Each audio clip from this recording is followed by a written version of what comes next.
мысалы осы бір қапталыңмен келе жатасың өзіңнің жолыңмен да, сосын сол жақ қапталға өткің келіп тұр да, жаңа перестраиваться етіп поворотник жағасың, солға қарай өтейін деп.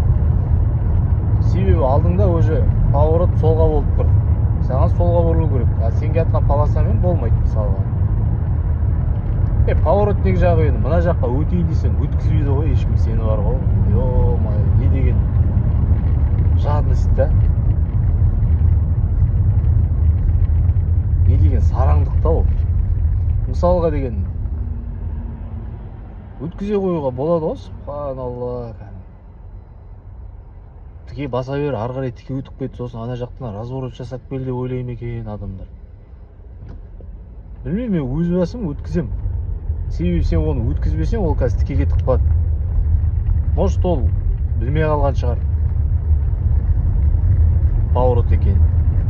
Или біліп келатыр, ана жерге барғасын қазір жаңа өтем ғой мына сол қапталға перестраиваться етемін ғой деп ойлап кетқан бар мысалы. Сол да бізде проблема. Бізде Оралда сондай проблема. Басқаларында қандай екен білмеймін, басқа қалаларда. Енді Атырауда айдап жүрдім, бірақ онда ештеңе байқаған жоқпын енді. Атырауда енді шаруалармен, жұмыстармен жүрдім ғой, бірақ енді анадай көп жүрген жоқпын. Дина базар деген бар ғой, Дина базарға барып көріп жүрдім әйтеуір. Жұмыспен екі орта. Анау мынау тамақ бірдеңелер алып деген сияқты.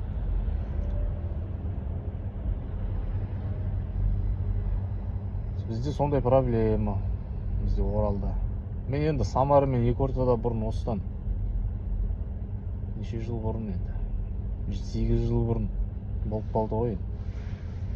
Сол кезде Самара мен екі ортада таксовать етіп жүрген кезде товарға барамыз, сол товарға барамыз, кейін қарай келгенде товар алып келеміз, баратқанда кісі алып кетеміз в общем.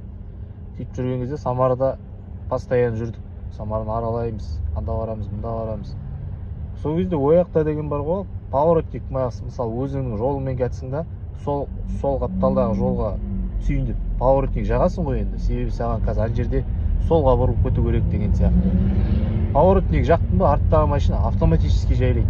Автоматически. Сен біздегідей сигнал басып, сұранып, басыңды тығып, үйтіп кіріп кетесің ғой әйтеуір. Сөйтпесең болмайды да бізде. Сол амал жоқтан түйісіп қалмайын, түйіспейін деп барып өткізіп жатады да бізде. Нағылы кіресің да, нағылы етеді. Сөйтіп кірмесең, саған ешкім жол бермейді да бізде. Сондай. Білмеймін, машинаға отырғаннан кейін бәрі сондай сараң, зұлым, ойбай тек подрезать етіп кетті мені, анау деп тоқтап қалып, бір-біріне айқайлап, сигнал басып, сөйтіп жатады. Субханалла. Сабыр қылу керек қой, сабыр. Тем более жолда жүргенде адам бар деген сияқты. Адамға қағып кетпеу керек деген сияқты. Ол машина ішінде де адам бар деген сияқты ғой. Өзімізге кішкене сабырлықпен қарау керек қой.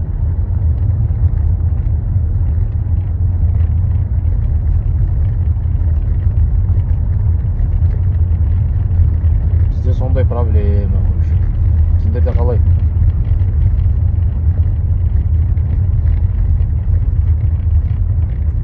Өздеріңнің ойларыңмен бөлісіп комментарий жазып кетіңдер видеоның астына. Лайк басып дегендей. Подписаться етіп қойып деген сияқты.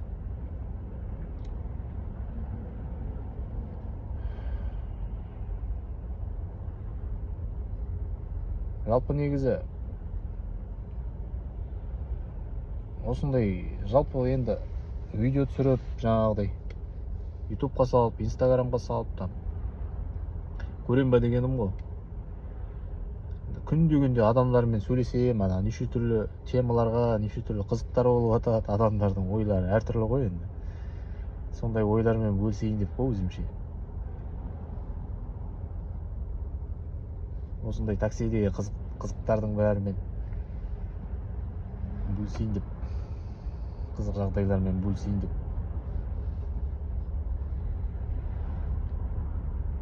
Себебі таксида неше түрлі адамдарды көресің. Жақсы адамдарды да көресің. Негативный адамдарды көресің, саған негативін тастап кетеді. Соның негативі саған жетеді да на целый день. Бірақ бізде альхамдулилля Аллахтың діні болғасын, барынша сабыр етуге тырысасың ғой. Соның өзінде сабыр ете алмай қалып атасың ғой. Сабыр ету керек. Аллахтың діні болғасын, дін аманат деген сияқты. Соның өзінде сабыр қыла алмай қалып атқан кездер көп болып тұрады жалпы. Жалғыз менде емес, мұсылмандарда дейді. Ал енді Аллахтың дінінде жүрмеген, тек дүние деп жүрген адамдарды вообще қуанда деген. Мүлдем сабыр жоқ деген сөз ғой сонда. Біздер жар сабыр етейінші деп жүріп, соның өзінде кейде бас кетіп қалып жатады деген сияқты ғой.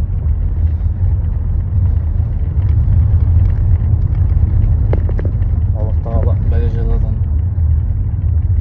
сақтасын дейміз енді. Сосын жаңағы таңертең көлікке отырып үйден шыққан кездегі дұғалар бар ғой, сол дұғаларды оқу керек негізі. Сол мына жерге машинаға накидкаға жазып қойдым. Бисмилля тәуәккәлту алалла ла хаула ва ла қуввата илля биллахи деген дұға бар ғой. Сол дұғаны оқып шықсам,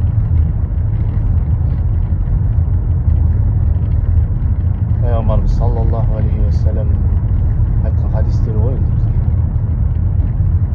Сондықтан дұғамызды айтып, Аллахқа тәуекел етіп, аманат Аллахқа тәуекел етіп сөйтіп шығамыз ғой. Ал енді басқа төнген нәрсені,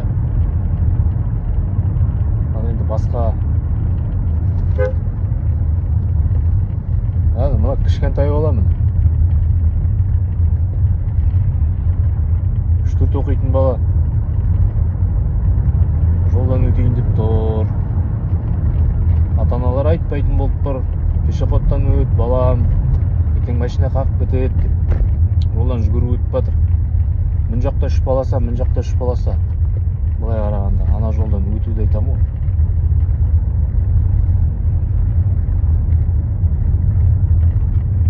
Ата-аналар айту керек міндетті түрде.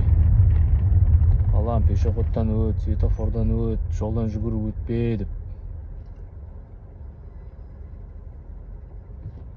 Ол бір өтерсің, екі өтерсің, бір күні болмасын, бір күні қағыласың.